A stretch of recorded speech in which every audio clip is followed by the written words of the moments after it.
Ever feel like you're standing at the foot of a mountain, a little intimidated, but also like, wow, adventure time? That's kind of what long distance relationships feel like, right? Totally. So today we are taking a deep dive into making those relationships not just survive, but actually thrive with these 5 essential tips. I like it. Thrive. And luckily, we've got some great advice to work with. We found this expert who lays out what they say are like the 5 pillars: Okay. communicating regularly, planning visits, setting goals together, building trust, and keeping things positive. All right. Sounds pretty comprehensive. Yeah.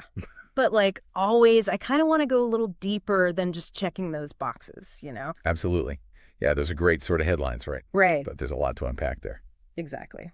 So let's start with that first one, communication. They emphasize regular chats, calls, the whole 9 yards, which makes sense. But how do we make sure those calls aren't just like, hey, here's what I ate today? You know what I mean? Like, what does meaningful communication actually look like when you can't just turn your partner on the couch and give them a look? Yeah. Yeah. I love that you're bringing that up because I think so often we kind of go on autopilot, right? Yes. Even when we're physically present with someone. Yeah. And so it's even easier to sort of fall into these kind of like perfunctory check-ins. Yes, perfunctory, exactly. Right, when you're long distance. And so it's, like you said, it's about going deeper. Yes. It's about vulnerability. Yeah. It's about sharing those little wins and worries. It's about asking questions that go beyond, how was your day? Mm. You know, how are you really feeling today? What are you excited about? What are you scared about?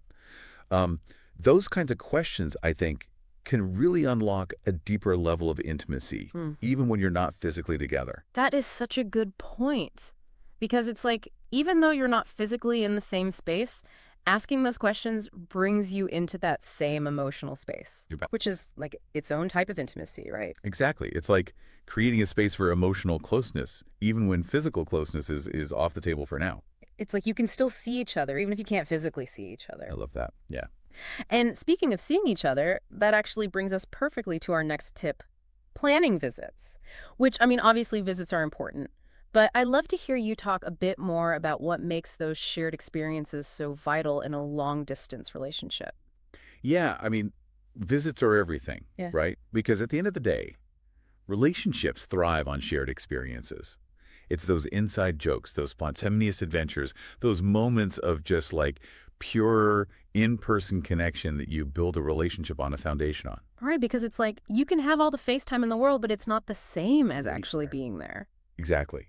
You can't laugh over a spilled cup of coffee over Zoom the same way you can when you're right there with somebody. Exactly. And sometimes, honestly, it's just like remembering what all the fuss is about when you can finally hug them hello. Right, exactly, exactly. Okay, so the next tip feels surprisingly, I don't know, practical in this very romantic context, setting goals for the future. Yeah, Like it seems very businessy. right. Like you're writing a business plan for your relationship. Yes.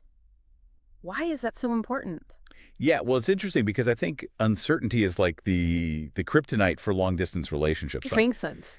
When you're physically apart, you don't have that day-to-day reassurance. So having a shared vision for the future, whether it's a concrete plan to close the distance, are we moving to the same city by this date, or just shared career aspirations, where do we see ourselves living someday? It gives you both this anchor, this thing to work towards together. It's like you have that light at the end of the tunnel. Exactly. Exactly. Exactly. And it shows that you're both really invested and committed for the long haul. Exactly. Yeah. It's like, okay, we're in this together. Even if we're not physically together right now, we're working towards something. Yes. Okay. Now, the next tip feels extra loaded in a long-distance context. Trust. Oh, absolutely. Because I feel like distance just kind of magnifies everything. It does, right? It's like distance can either make you stronger or it can really expose those cracks that might already be there. Yeah. And, when you're not physically part of each other's daily lives, it's easier to feel disconnected, to feel insecure, maybe even a little paranoid at times. Oh, 100%. Right. And so it's natural, I think, but it can also be really dangerous Yeah. if it's not addressed. So what's like the antidote to that? I think it goes back to communication, but even more so, radical transparency. Mm.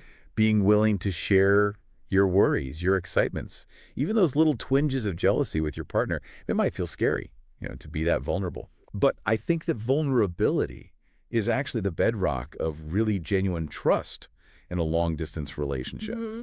because it shows your partner that you trust them enough to be honest with them, even when it's hard, even when you're afraid of how they might react. It's like you're choosing to build a bridge instead of a wall, even if it feels safer in the moment to kind of keep your guard up. Exactly. Okay, last but not least, we have staying positive, which honestly, it's like this weird mix of exciting anticipation, but then also sometimes agonizing longing, you know? It's a roller coaster, right? Long distance. Totally, yeah. Yeah.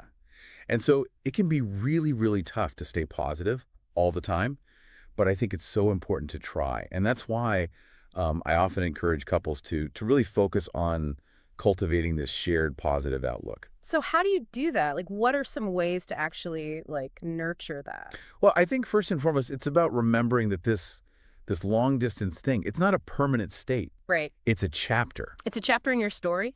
Exactly. And so, celebrate those small milestones. Right. Celebrate the fact that you made it through another week, that you get to see each other soon. Practice gratitude for the connection that you do have, and really try to hold on to that hope for a future together, right? Yeah. It's like, don't just focus on the distance, focus on the adventure of it all. Exactly. Okay, wow. We've covered a lot of ground here. I mean, from like how to have really deep conversations to planning those all important visits, building trust from miles apart, even just like how to cultivate a more positive mindset. It's a lot. So, as we're wrapping up here, what would you say is the most valuable takeaway for our listeners tuning in today? If there's one thing you take away from this whole deep dive, I hope it's this. Relationships, whether they're long distance or, you live in the same house, they require intentionality. So my question for your listeners is, what's one small, loving action you can take today, inspired by these tips, to nurture your connection? It could be sending that heartfelt text, planning a virtual date night, even just expressing your appreciation to your partner. Just remember, even the smallest gestures can make the biggest difference. I love that. Small gestures, big impact. That's what we like. Exactly. Awesome. Thanks so much for diving into this with me. I always love our chats. Me too. It was fun. Until next time.